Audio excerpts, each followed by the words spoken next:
Around 5:45 on the morning of 5th August, factory worker Jean-Marie Olivier was riding home on his motorcycle when Gustave ran out into the road.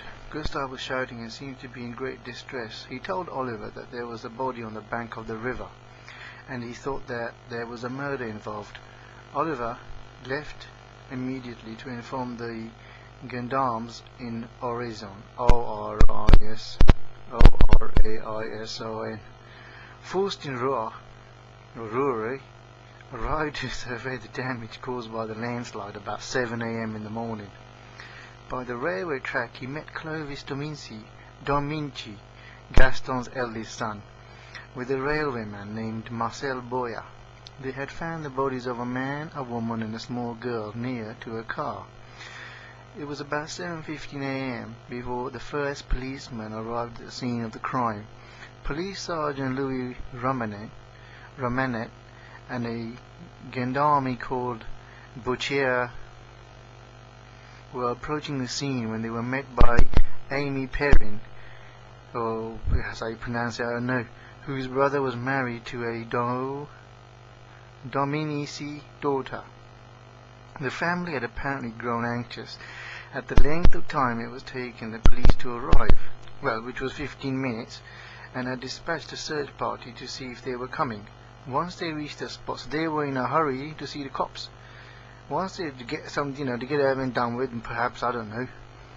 Once they reached the spot, Romane began by examining the car. The Green Hillman estate had a Great British plate, and the registration number read NNK 686.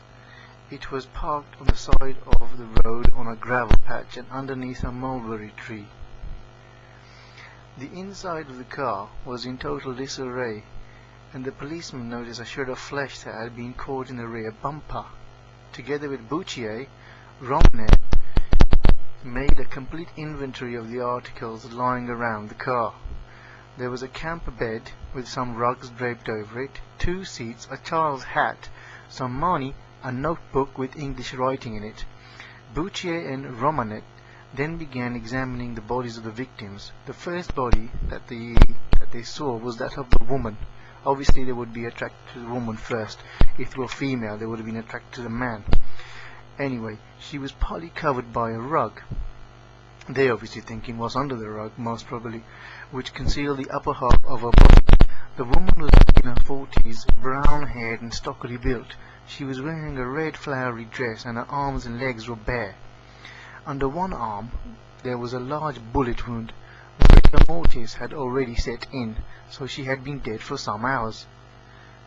Perhaps she would have been lying somewhere else and then, dragged there. The second body was that of a man lying under a camp bed on the other side of the road. He was about 60 and had thinning fair hair. Now they were all of these people were placed there as the person who placed him there knew he had plenty of time, so he knew the area really well to do the old act on them, getting ready and everything. Anyway, Romanet carefully recorded the positions of the 2 bodies.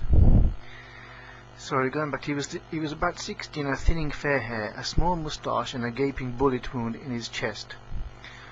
Romanet carefully recorded the positions of the 2 bodies.